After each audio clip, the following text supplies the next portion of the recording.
Estamos estudiando la carta a los Colosenses. Hemos visto la oración que Pablo hace por los colosenses en los versículos 1 al 14 del capítulo primero. Hoy vamos a comenzar a ver la sección que titulamos La preeminencia del Hijo, que va desde los versículos 15, desde el versículo 15 hasta el versículo 20. Vamos a leer el pasaje. Dice: Él es la imagen del Dios invisible, el primogénito de toda creación, porque en Él fueron creadas todas las cosas, en los cielos y en la tierra, las visibles y las invisibles, tronos o dominios o principados o potestades, todas las cosas han sido creadas por Él y para Él. Y Él es antes de todas las cosas, y todas las cosas subsisten en Él. Y Él es la cabeza del cuerpo, que es la Iglesia. Él es el principio, el primogénito de los muertos, para que en todo tenga Él la preeminencia. Aquí está nuestra palabra, que da título a todo el pasaje, la preeminencia del Hijo. Para que en todo tenga Él la preeminencia, por cuanto agradó al Padre que en Él habitara toda la plenitud, y por medio de Él reconciliar consigo todas las cosas, así las que están en la tierra como las que están en los cielos, haciendo la paz por la sangre de su cruz. Titulamos este pasaje La preeminencia del Hijo. Este es el tema del pasaje que hoy comenzamos a explicar, a comentar. Comenzamos con una introducción, en la que vamos a ver 4 puntos. La primera, la estructura. Encontramos dos partes paralelas,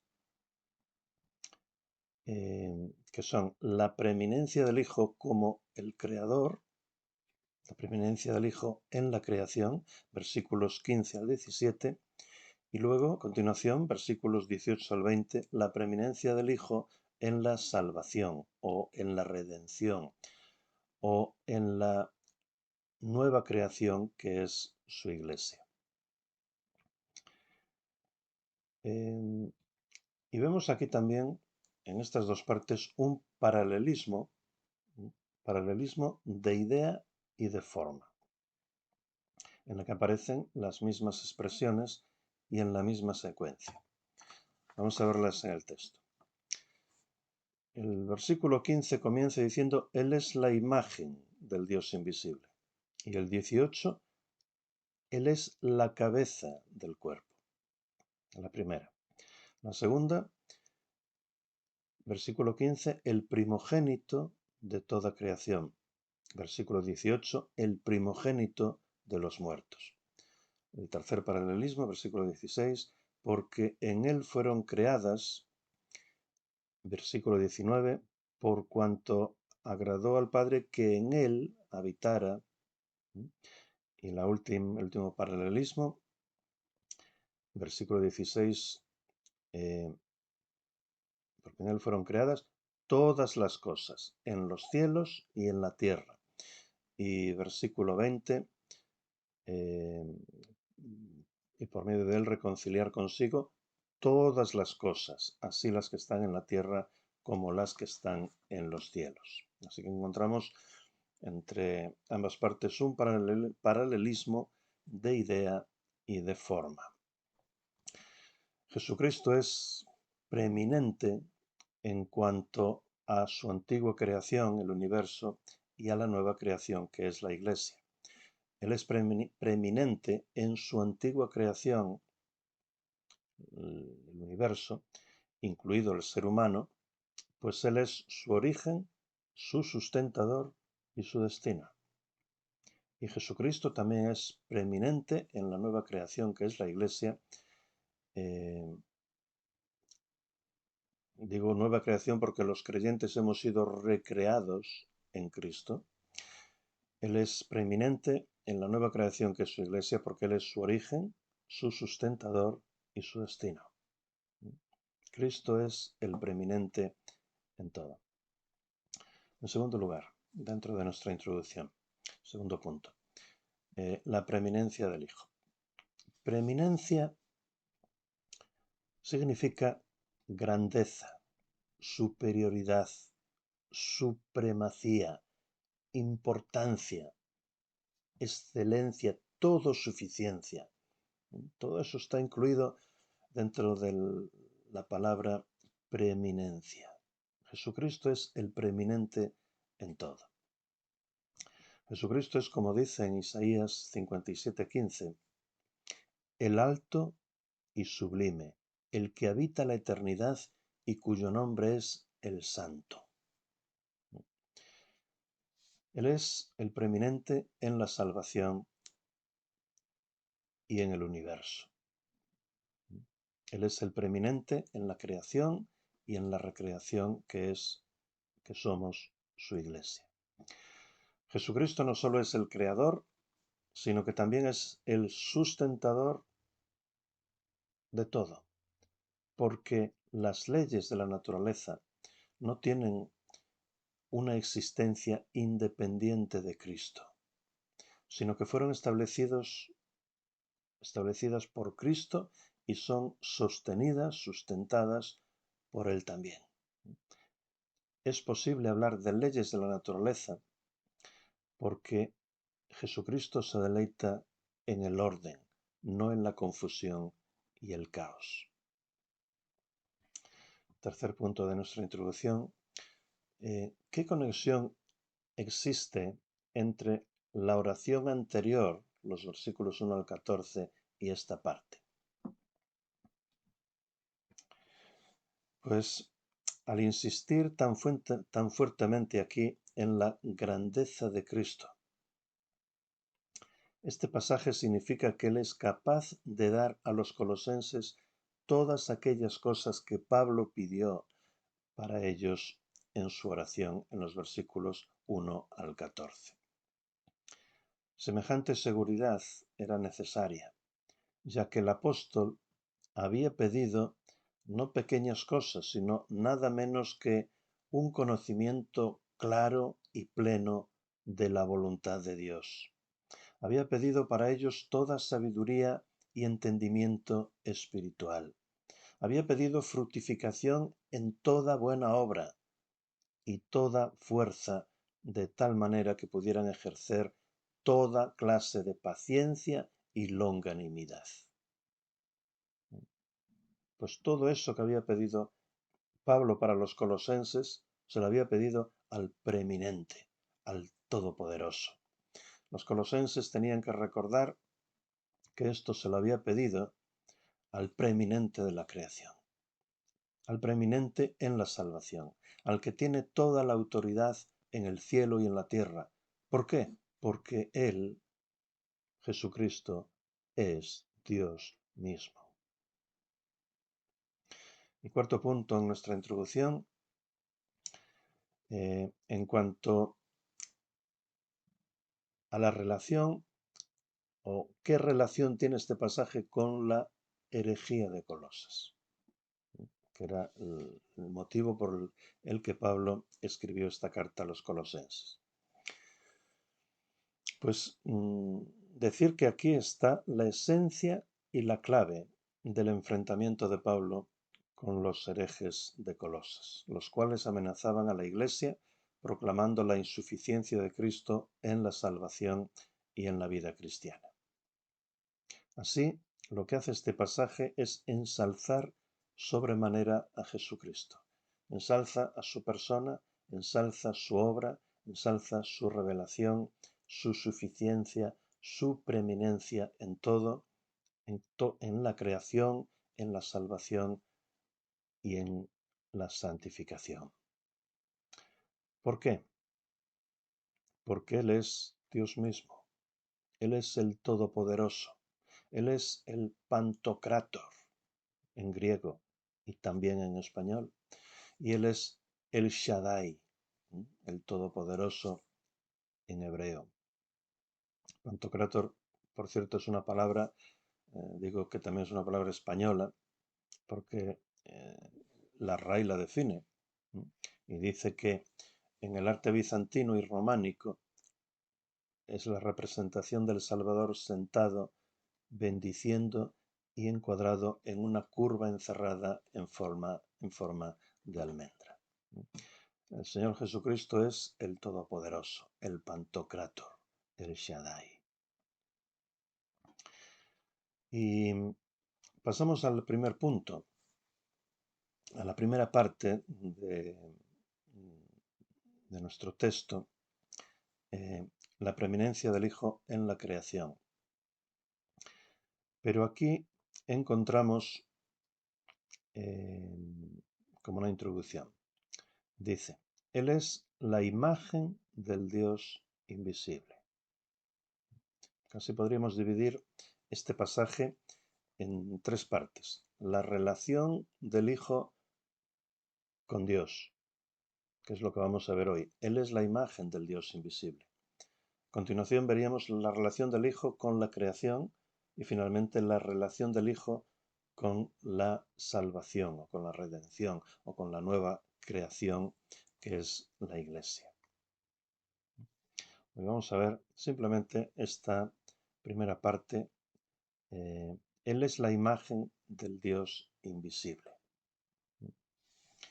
Es un prólogo de las otras dos partes, como un preámbulo en el que se describe la relación del Hijo con Dios. Él es la imagen del Dios invisible. Lo que quiere señalar Pablo es que en Cristo se puede ver con estos ojos al invisible. Él es la imagen del Dios invisible. A Cristo, en Cristo se puede ver a Dios con estos ojos de carne, o lo pudieron ver hace 2000 años sus coetáneos. En primera de Timoteo 6:16 dice Pablo de Dios, que Él es el único que posee inmortalidad, que habita en la luz inaccesible, en quien ningún hombre vio ni puede ver. A Él sea el honor y el dominio eterno. Amén. El único que posee inmortalidad, es decir, eternidad hacia el futuro y eternidad hacia atrás, que habita en la luz inaccesible, es decir, santidad perfecta. Luz inaccesible, santidad perfecta, a quien ningún hombre vio ni puede ver. Pues Dios es un espíritu puro y no se puede ver con estos ojos. A Dios jamás le veremos por la eternidad. Al único que vamos a ver es al Hijo, porque Él tiene una naturaleza humana completa. Tiene un cuerpo completo que tendrá por la eternidad y con al que podremos ver. A Él sea el honor y el dominio eterno. Amén. Pues respecto de este Dios invisible, que no se puede ver, dice Juan 1:18, a Dios nadie le vio jamás, pero el unigénito Hijo que está en el seno del Padre, Él le ha dado a conocer. Y en Juan 14:7 y al 9 nos dijo Jesús, si me conocierais, también a mi Padre conoceríais. Y desde ahora le conocéis y le habéis visto. Entonces Felipe le dijo, Señor, muéstranos al Padre y nos basta. Jesús le dijo, tanto tiempo hace que estoy con vosotros y no me has conocido, Felipe. El que me ha visto a mí, ha visto al Padre. ¿Cómo pues dices tú, muéstranos al Padre? Esto nos recuerda el pasaje de Génesis 1:27, donde se nos dice que Dios creó al hombre a su imagen. Dios creó al hombre a su imagen. Pero ¿qué diferencia hay entre la imagen de Dios en el hombre y la imagen de Dios en Cristo? Pues hay una diferencia, más bien dos diferencias. En cuanto al ser, en cuanto a lo que uno es al ser, nosotros somos criaturas creadas por Dios con algunas características semejantes a las suyas. Pero Jesucristo es Dios mismo encarnado. Colosenses 2:9 nos va a decir que en Él vive corporalmente toda la plenitud de la naturaleza divina o toda la plenitud de la deidad. El hombre es creado a imagen de Dios, pero es que Jesucristo es la imagen exacta del Dios invisible. Esto en cuanto al ser, a la naturaleza. Y en cuanto a la revelación, nosotros, como criaturas de Dios, formamos parte de esa revelación natural que encontramos en la naturaleza y en el universo, en la creación. Nuestra misma existencia da testimonio de la existencia de un creador, pero poco más. Jesucristo, sin embargo, va mucho más allá. Él es la imagen exacta del Dios invisible. Él es el Hijo con mayúsculas. Es Dios encarnado, Dios revelado y Dios manifestado a los hombres. Él es Dios mismo. Él es la única palabra viva que finalmente se ha refractado como en un arco iris en las múltiples palabras que hoy tenemos en la Biblia, la palabra de Dios. Él es Jesucristo y su palabra, la única revelación finalista y exhaustiva de Dios. Y no hay más. El Dios invisible se ha hecho visible en el Hijo, de forma que el hombre pudo ver hace 2000 años con estos ojos al invisible. En Cristo, Dios no simplemente revela algunas cosas acerca de Él. En Cristo, Dios se revela a sí mismo completamente. Se comunica a sí mismo porque Jesucristo es Dios mismo. Así que la revelación de Dios en Cristo es el punto central de toda la teología, de toda teología genuina. Dios en su naturaleza esencial es invisible. Ya lo dijimos. Es invisible para la vista humana. Pero Él, en su segunda persona de la Trinidad, se encarnó. Adquirió naturaleza humana, incluido un cuerpo, para que le pudiéramos ver, para que le pudiéramos oír, para que le pudiéramos tocar y para revelarse a sí mismo en términos humanos. En este sentido, el Hijo es la imagen visible del Dios invisible, porque Él es Dios mismo, igual al Padre, igual al Espíritu. Como alguien dijo, un Salvador que no sea del todo Dios es un puente roto en el extremo más lejano. Muchas veces representamos a Cristo con los brazos en cruz, uniendo al hombre y a Dios, como un puente. Por un lado, toca al hombre y por otro lado, toca a Dios. Pues un Salvador que no sea del todo Dios es un puente roto en el extremo más lejano, en el extremo en el que toca a Dios. Él es la imagen del Dios invisible. Amén.